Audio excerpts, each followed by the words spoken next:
예수 그리스도의 마음이라는 주제로 잠깐 하나님의 말씀을 생각해 보려고 합니다. 자, 우리가 방금 읽었던 말씀을 보면 2000년 전에 예수님께서 이 땅에 오셔서 공생애를 사실 때에 어떠한 마음을 가지고 살아가셨는지, 또 어떠한 마음을 가지고 전도하셨는지를 우리가 알 수 있습니다. 특별히 이 말씀 가운데 예수님의 마음 세 가지를 얘기하고 있는데, 첫 번째는 겸손의 마음, 그리고 두 번째는 복종의 마음, 그리고 세 번째는 희생의 마음, 이렇게 세 가지 마음을 기록하고 있습니다. 예수님께서 이 세 가지의 마음을 가지시고 2000년 전에 전도하러 다니셨습니다. 그리고 이 마음은 2000년 전에 예수님께서 가지셨던 마음일 뿐만 아니라 지금 나에게도, 나를 향해서 가지신 마음이기도 하죠. 성경 시편에 보면은 하나님은 하나님의 말씀을 하나님의 모든 이름 위에 두셨다고 되어 있거든요. 심지어 하나님조차도 그 말씀을 하나님 모든 이름 위에 두셨다. 가장 높이셨는데, 근데 우리가 개인의 삶을 살아가다 보면은 내 생각과 하나님의 말씀과 비등비등. 그리고 잽니다. 이렇게 할까 저렇게 할까. 그것은 교만이죠. 정말 하나님의 말씀이 진리고 그 말씀 자체가 하나님이 되시는 게 맞다면 우리는 어떤 상황에서든 어떤 환경에서든 당연히 하나님의 말씀을 나의 모든 생각과 나의 모든 뜻보다도 위에 두는 게 맞습니다.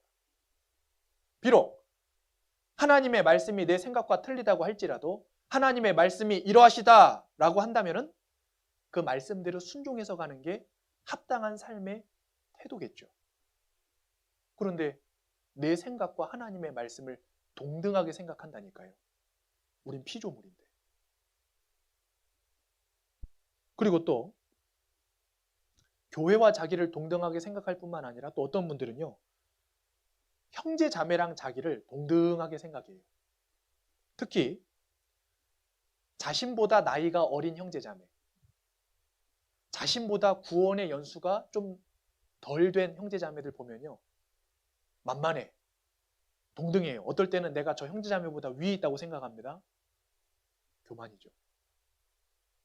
성경에는요, 나보다 더 나를 낮게 여기라고 되어 있거든요. 그리고 두 번째, 또 겸손은 뭐냐면 7절에 2장 7절입니다. 오히려 자기를 비워 종의 형체를 가졌다. 예수님의 겸손의 특징 두 번째는요, 자기를 비웠다는 거예요. 탈탈탈탈탈 자기를 비웠습니다. 겸손은요, 자기를 비우는 거예요. 예수님은요, 자기의 영광도 버렸고 자기의 모든 것을 비우셨습니다. 우리도 비워야 되는데요. 자, 그런데 겸손은 자기를 비우는 거라고 하니까 아이고, 그럼 내가 가진 거 다 버려야 되나? 그런 생각 하시는데요. 우리가 먼저 버릴 것을 생각하기 전에 나의 모습 가운데 있는 모든 것을 다 비우고 나 자신을 좀 객관적으로 바라볼 필요성이 있어요. 자, 생각해 보시죠. 나에게 있는 지금 모든 것을 내가 다 비우면 나에게는 무엇만 남을까요? 예수님은 자기를 비웠는데, 그럼 나 자신은 다 비우면 뭐가 남을까? 여러분, 딱 하나 남는 게 있습니다. 그게 뭔지 아세요? 따라해 보세요. 죄인.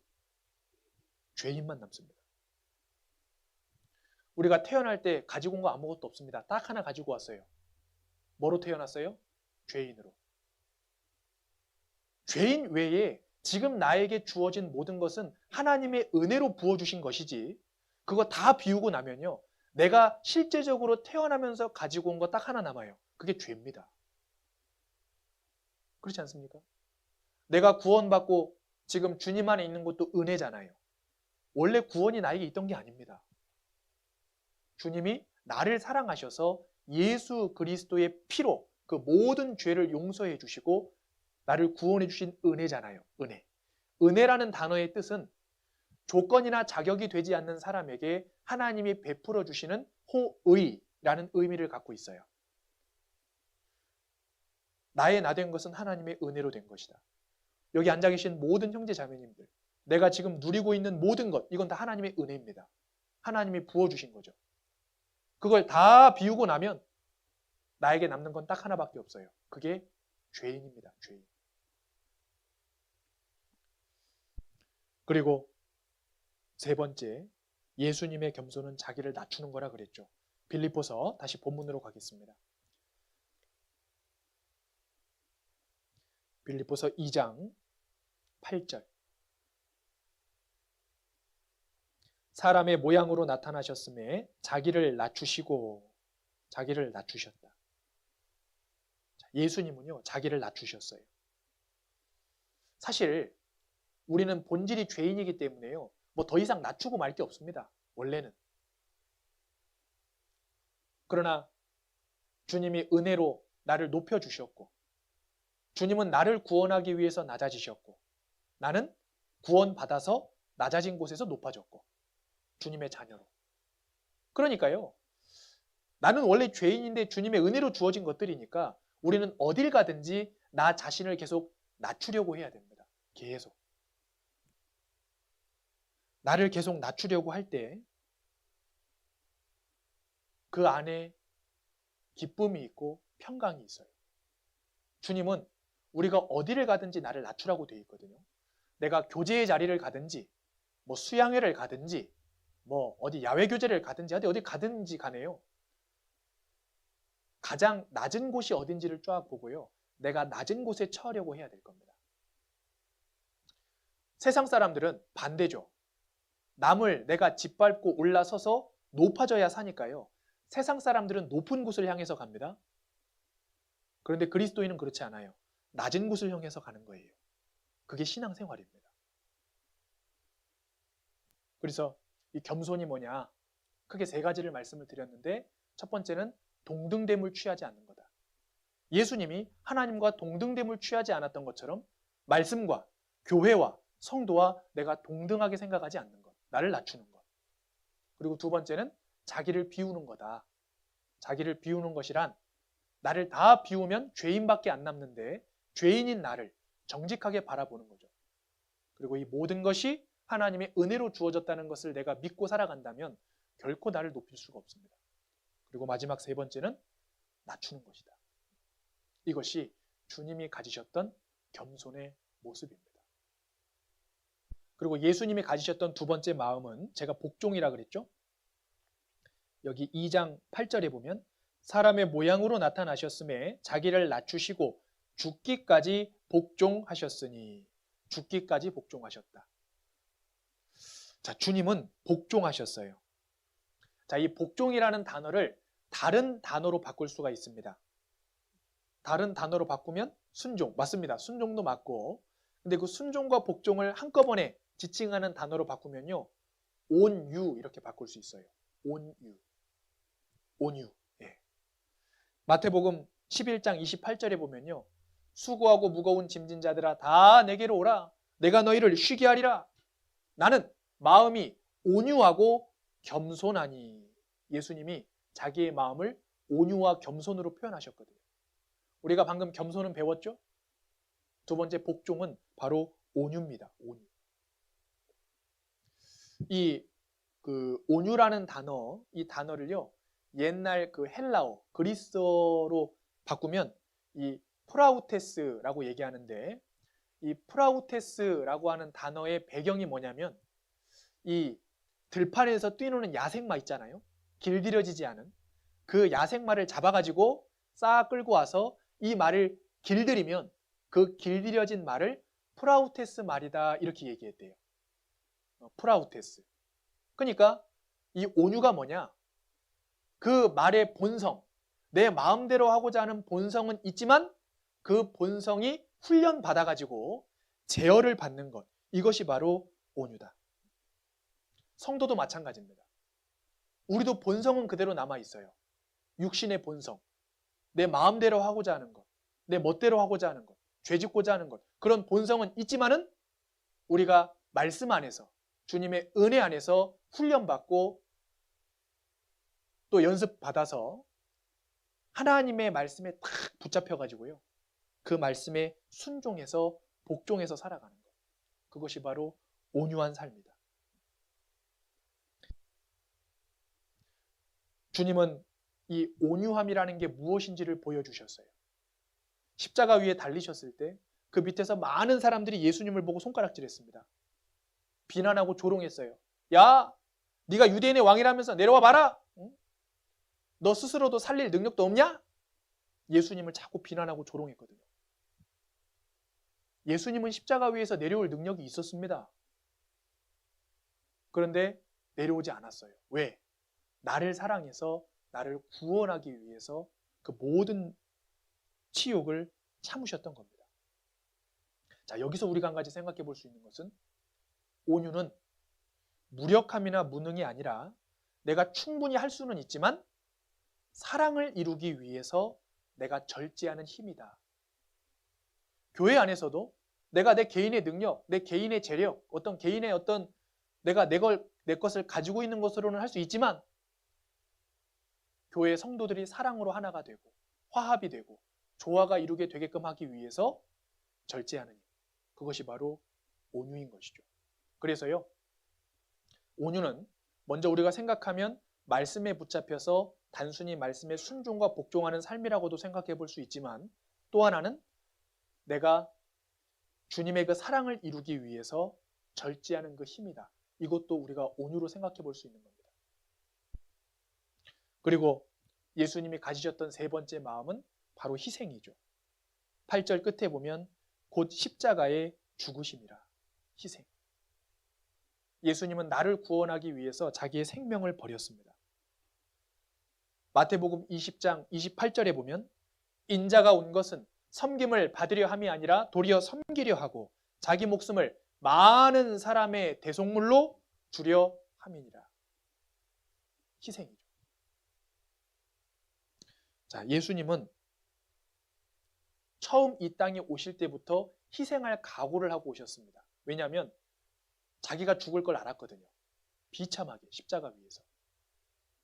근데 그걸 알고 오신 거예요. 한번 생각해 보죠. 사람들은요, 자기가 만약에 그렇게 비참하게 죽어야 된다는 것을 알면요, 그것을 피하려고 할 겁니다. 왜? 고통받는 게 싫으니까. 너무 힘든 길이니까. 그런데 예수님은 그걸 알고도 왔어요. 각오하고. 우리가 예수님의 희생을 보면 기본적으로 우리도 주님과 같이 희생하는 삶을 살아야 되겠다 그런 생각을 하고는 하죠.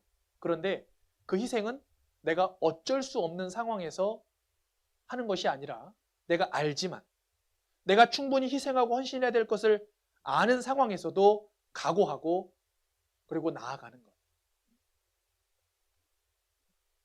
기독교는 피로 쓰여진 종교라고 얘기합니다. 왜냐하면 구원이 예수님의 피로 이루어졌고 또 우리에게 그 복음이 오기까지 많은 믿음의 선진들의 피가 흘렀죠. 많은 희생이 있었다는 것을 얘기합니다.